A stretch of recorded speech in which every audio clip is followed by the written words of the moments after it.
இங்க வேலை செய்யறதுக்கு வருஷத்துக்கு $20 மில்லியன் சம்பளமா தராங்க. அங்க நமக்குன்னு பெருசா வேலை கிடையாது, எல்லாத்தையுமே ரோபோவே செஞ்சு முடிச்சிடும். ஆனாலும் அந்த வேலைக்கு எவனும் வரமாட்டேங்கிறான். ஏன்னா அந்த வேலை பூமியில கிடையாது, மொத்த வேலையும் நிலால மட்டும்தான். நிலால இருந்து ஹீலியம் எடுத்து பூமிக்கு அனுப்பி வைக்கணும். நிலால மைனிங் பண்ற வேலையில இருந்து அது ஸ்டோரேஜ்ல போட்டு தர வரைக்கும் எல்லாத்தையுமே ஆட்டோமேட்டிக் மிஷினே செஞ்சிடும். அந்த ஸ்டோரேஜ பூமிக்கு அனுப்பி வைக்கிறதா நம்மளோட வேலை. இவ்வளவு ஈஸியான வேலைக்கு போறதுல என்ன கஷ்டம்னு பார்த்தா 3 வருஷம் கான்ட்ராக்ட் பேசிஸ்ல தான் அங்க அனுப்புறாங்க. கூட யாருமே இருக்க மாட்டாங்க. அந்த மொத்த நிலாலையும் ஒரே ஒரு ஆளு தான் வேலை செய்யணும். சப்போஸ் ஃபேமிலி கூட பேச நினைச்சாலும் ரெக்கார்ட் பண்ண டேப்ப தான் போடுறாங்க. அதனாலே வாழ்க்கை வெறுத்து போயிடும். அப்படி ஒரு வேலைக்கு தான் இங்க ஒருத்தன் வந்திருக்கான். அவனுக்கு போர் அடிக்காம இருக்க உள்ளே நிறைய செடி வளர்க்கறான். கையில கிடைக்கிற பொருளை வச்சு சின்ன சின்னதா ஸ்கல்ப்சர் செஞ்சு டைம் பாஸ் பண்றான்.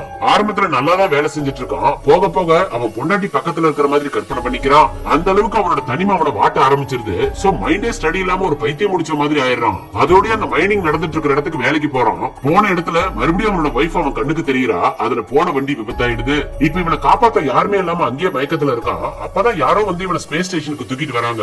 யாருடான்னு பார்த்தா இவன மாதிரி ஒரு குளோனிங்க செஞ்சு வச்சிருக்காங்க. அதுக்கப்புறம் தான் தெரியுது இவனே ஒரிஜினல் கிடையாது, இவனும் ஒரு குளோனிங் தான். இவன மாதிரி ஏகப்பட்ட குளோனிங் அங்க செஞ்சு வச்சிருக்காங்க.